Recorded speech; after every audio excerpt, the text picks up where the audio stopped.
Salut à tous, c'est Gladys, j'espère que vous allez bien. Je vous retrouve aujourd'hui dans une nouvelle vidéo discussion. Ça faisait un petit moment maintenant qu'on n'en avait pas fait. J'avais envie de parler d'un sujet qui revient assez souvent dans les FAQ, la pression des réseaux sociaux. Alors du coup, je voulais en parler un petit peu plus ouvertement et un petit peu plus longuement dans cette vidéo et développer un peu plus de choses parce que vous l'avez peut-être vu dans les vlogs que je vous ai proposés dernièrement. Je vous ai fait pas mal de weekly vlogs et quand même, eh bien ça revient assez souvent de j'ai pas fini de faire le contenu au moment où je voulais le faire, etc. Et beaucoup d'organisation derrière tout ça. Du coup, forcément, ça implique un petit peu de pression. Mais pour autant, quand je vous réponds en vidéo, eh bien, j'ai toujours le sentiment que ça va, que je ne croule pas sous une pression quelle qu'elle soit, parce que je mets aussi en place certaines choses au quotidien pour tout simplement mieux supporter certaines choses. Alors, supporter, c'est un gros mot, parce que clairement, j'adore ce que je fais, mais parfois, le fait que ce soit une passion, ça peut être un petit peu traître et un peu à double tranchant, parce que je me donne corps et âme dans tout ce que je crée, sauf que ce n'est pas très sain de se donner corps et âme dans son travail et c'est important de compter aussi en tant que personne, en tant qu'individu et de ne pas seulement vivre à travers sa profession. Et du coup,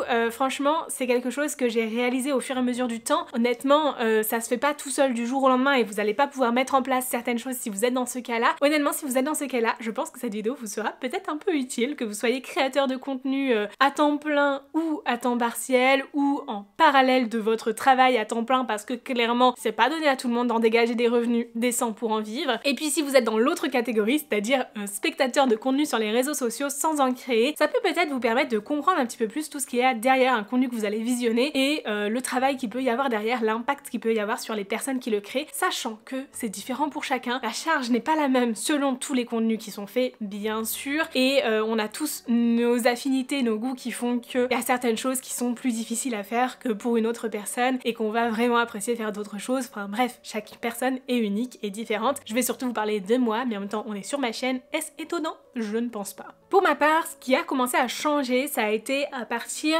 de, je dirais, début d'année 2024, parce qu'honnêtement, avant ça, j'étais pas tout à fait dedans cet objectif de changer les choses de cette manière-là. Entendons-nous, j'ai clairement passé un mois de décembre 2023 à produire énormément de vidéos pour YouTube, puisque j'ai fait des bookmass et je les avais pas énormément anticipées. J'avais peut-être commencé à filmer peut-être autour de la mi-novembre, quelque chose comme ça, et encore, j'avais pas énormément anticipé, j'avais pas beaucoup de contenu d'avance, ce qui fait que je me suis très vite retrouvée pendant cette période de bookmass à produire une vidéo chaque jour. Ce qui est un travail colossal puisque ça implique d'avoir les idées, bon ça je les avais déjà prévues d'avance, mais de filmer, de monter dans la même journée, de publier instantanément et de répondre aux commentaires dans la foulée, tout en gérant les autres réseaux sociaux, tout en gérant ma boutique en ligne, et en plus de ça, cette période de fin d'année qui est assez prisée et qui implique quand même, mine de rien, de se déplacer ça et là pour aller dans la famille, pour aller acheter des cadeaux de Noël, etc. Bref, c'était très chargé, ce qui a fait que j'ai pu tenir pendant un temps parce que j'ai de la volonté, parce que je suis quelqu'un qui est très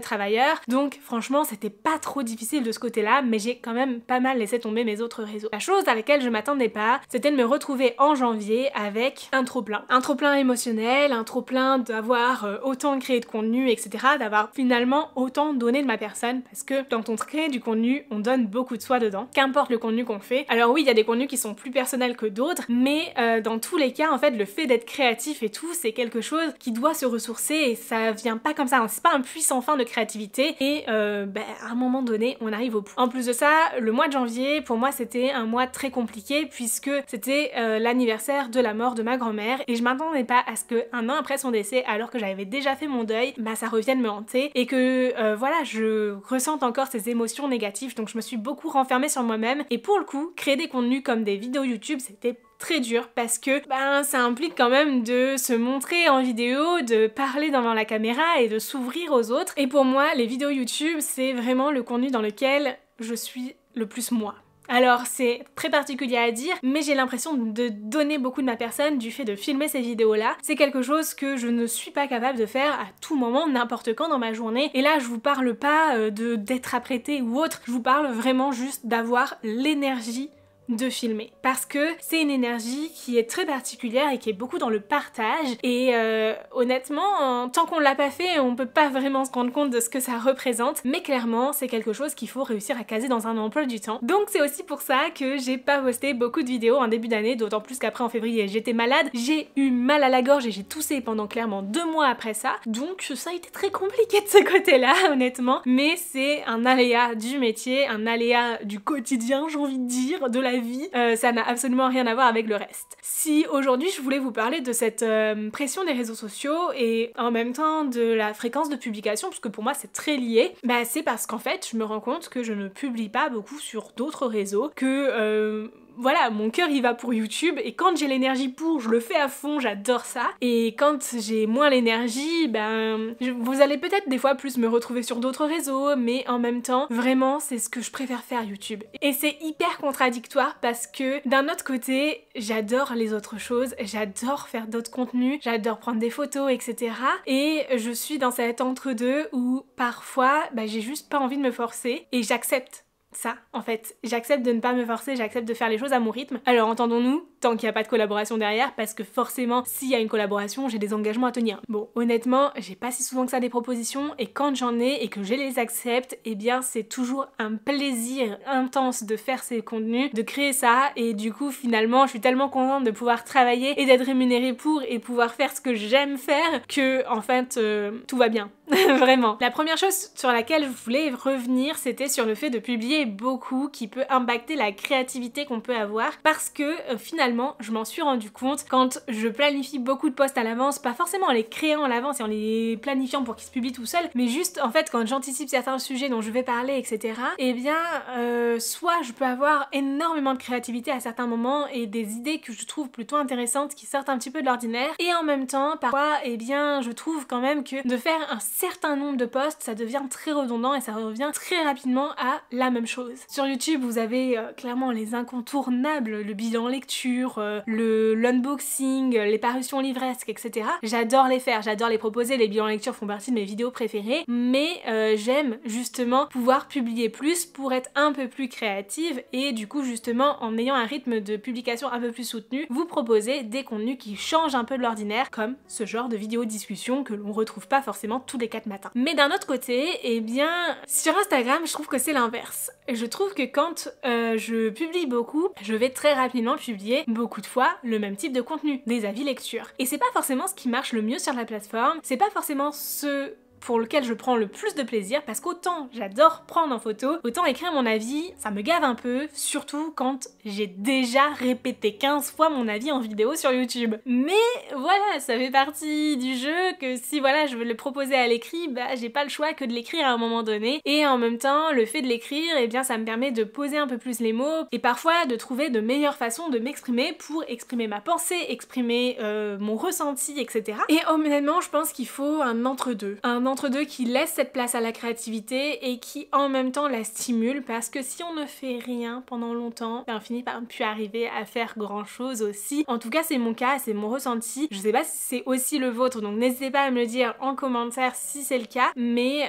honnêtement moi je trouve que moins on fait les choses et moins on a envie de les faire souvent et moins on se projette dedans et moins on envisage certaines façons de faire, etc. Et du coup bah, à la fois publier fréquemment, très fréquemment peut être un frein à la créativité dans le sens où on n'a pas le temps de développer nos idées, mais publier trop peu fréquemment peut être aussi un frein à la créativité où on va se dire bah, je vais aller droit au but, droit à l'essentiel, à ce qu'on attend entre guillemets de moi et finalement bah, ça reste des contenus plutôt bateaux, surtout dans la sphère littéraire, soyons honnêtes. Et quand je vous parle de contenu un peu bateau, c'est un peu horrible comme mot à utiliser, mais j'ai l'impression qu'ici en fait ce que je veux surtout vous transmettre c'est cette pression qui est liée aux attentes des lecteurs finalement. Je ne sais pas du tout exactement quelles sont les attentes, mais je sais qu'il y a plein de personnes qui me disent ah j'ai hâte d'avoir ton avis sur ce livre là, mais qui en même temps ne me suivent que sur Instagram, donc en fait comme je donne tous mes avis sur YouTube, même moi au fond de moi j'ai cette pression de me dire j'ai tout ça de livres que j'ai déjà lus et dont je n'ai jamais parlé sur Insta alors que j'en ai parlé des tonnes de fois sur YouTube, et en même temps bah, y a des personnes qui ne me suivent que là-bas, donc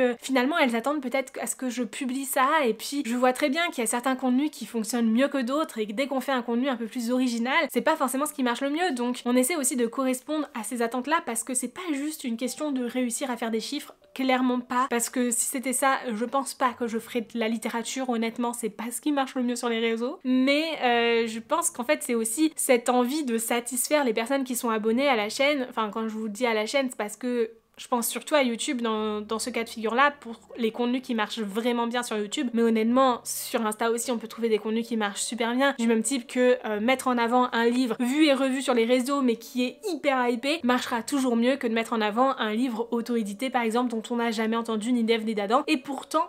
moi je trouve que c'est intéressant de mettre en avant ce qui nous plaît vraiment, ce qu'on a vraiment envie de partager. Et c'est là où parfois je tombe aussi dans ce cercle un peu vicieux, entre guillemets, de ne partager que des avis ultra positifs sur Instagram, parce que je ne souhaite mettre en avant que les livres que j'ai vraiment adorés, parce que voilà, c'est des livres que j'ai envie de vous recommander, de vous inciter à lire, et je sais que j'ai pas le temps de vous parler de tout ce que j'ai lu. Et d'un autre côté, quand je fais ça, j'ai l'impression de perdre en légitimité, dans le sens où je vous montre plus la palette de tout ce que je lis, et du fait que voilà, il y a des lectures que j'adore et il y en a d'autres que j'aime un peu moins, et c'est totalement normal et totalement humain. Et du coup d'avoir ce sentiment que je suis presque vendue vue de l'extérieur, alors que c'est absolument pas le cas. Et si vous suivez mes avis sur YouTube, vous savez à quel point ils sont toujours nuancés, mais si on ne regarde que certaines choses qui sont mises en avant comme ça peut être un peu un frein, je trouve, et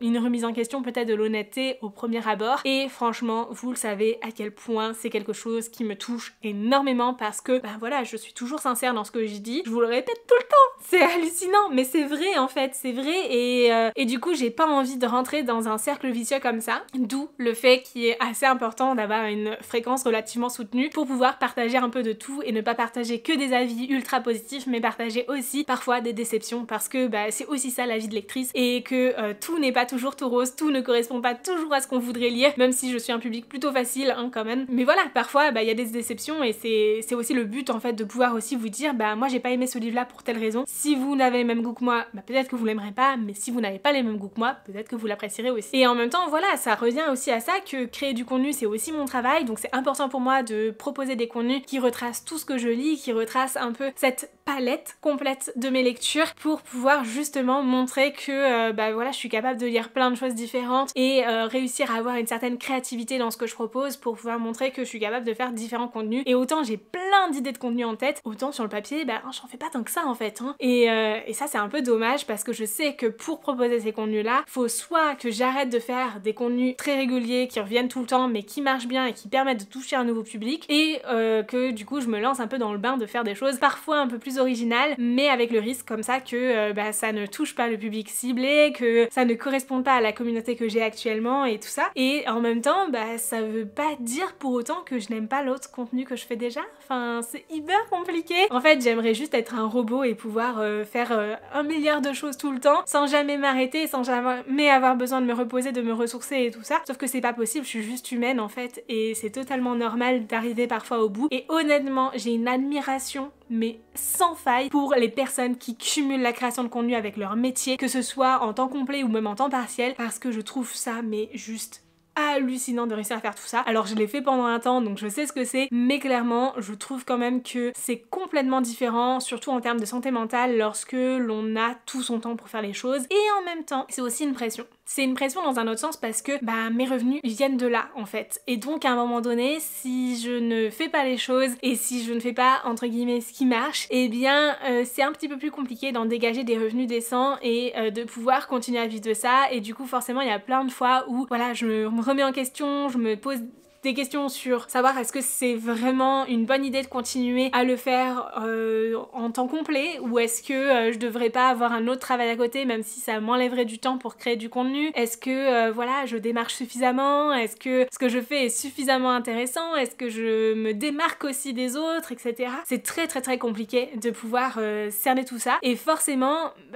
tout ce qui est la visibilité, le fait de se démarquer, le fait de toucher des nouveaux publics et tout ça, ça vient avec le fait de publier plus en général, de publier plus en fréquence, mais plus diversifié aussi. Du coup c'est hyper compliqué, voilà, parce que d'un autre côté moi cette année, vous l'avez vu, j'ai avant tout cherché à trouver un équilibre. Je me suis pas fixé de contraintes, j'ai eu en tête mes dates de publication, voilà, par exemple pour YouTube c'est généralement jeudi dimanche, mais très souvent on est sur d'autres dates que ça et c'est pas un problème. Sur Instagram je me suis pas du tout fixé de calendrier, sur TikTok non plus, et finalement je trouve que ça marche assez bien comme ça. Pas aussi bien que si je publiais par exemple tous les jours sur chacune des plateformes, mais c'est pas vivable en fait de publier tous les jours sur chacune des plateformes, en tout cas pas pour moi et pas avec l'exigence que je mets dans le travail que je propose. Et finalement, je pense que c'est pas plus mal d'avoir trouvé cet équilibre, d'accepter aussi de décaler des publications parfois pour juste proposer un contenu de qualité. Franchement, je suis super fière de moi pour ça. Et du coup, vu que je connais en fait mes délais, je sais combien de temps il me faut pour faire telle chose, etc. Finalement, c'est quelque chose que je suis capable d'annoncer avant même qu'on signe un contrat avec une maison d'édition. Donc, quand j'ai des contrats, eh bien en fait, je suis pas sous une pression de devoir produire un contenu dans un délai hyper court parce qu'ils savent à quoi s'en tenir, ils savent le temps qu'il me faut, qui je pense est quand même très raisonnable, mais du coup ça permet en fait de produire le contenu dans un délai qui me correspond, qui ne me met pas de pression non plus et qui me permet surtout de sortir le contenu qui me semble le mieux possible. Bien sûr, on est toujours perfectible, mais ça à un moment donné, le mieux est l'ennemi du bien. On va le retenir, le mieux est l'ennemi du bien. Parfois, il faut se contenter de ce qu'on a. Donc voilà pour l'instant où j'en suis dans cette réflexion. C'est clairement pas une réflexion hyper poussée pour le moment. Je vous en reparlerai peut-être plus tard, mais j'aimerais quand même rappeler une chose à toutes les personnes qui se mettent la pression pour publier un contenu à temps. On ne sauve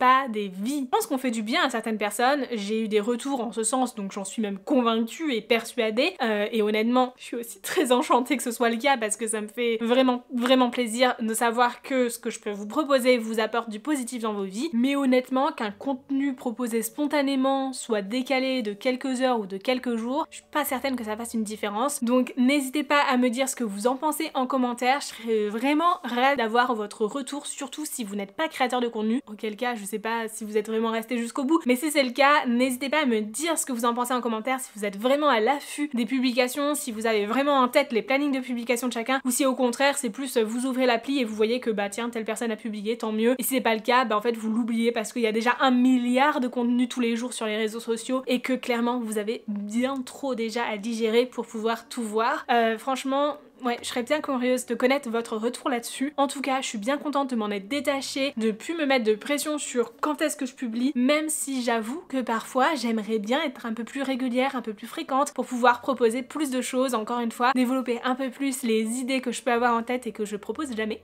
Voilà. Et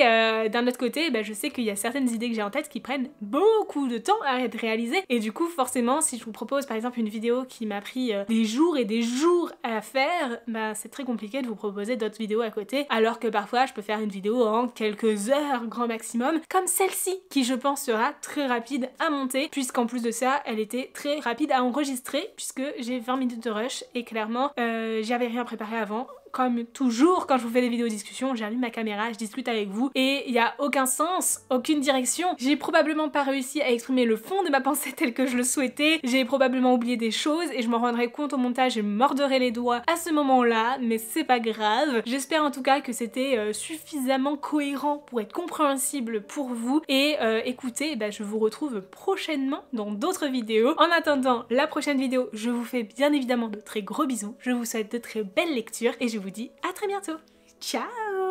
Ah ouais, aussi, dites-moi si vous aimez ce format de vidéo parce que c'est fort probable que je fasse enfin ce que je m'étais fixé cette année, c'est-à-dire créer un podcast. Et clairement, ça peut être le genre de sujet abordé dans le podcast aussi. Allez, ciao!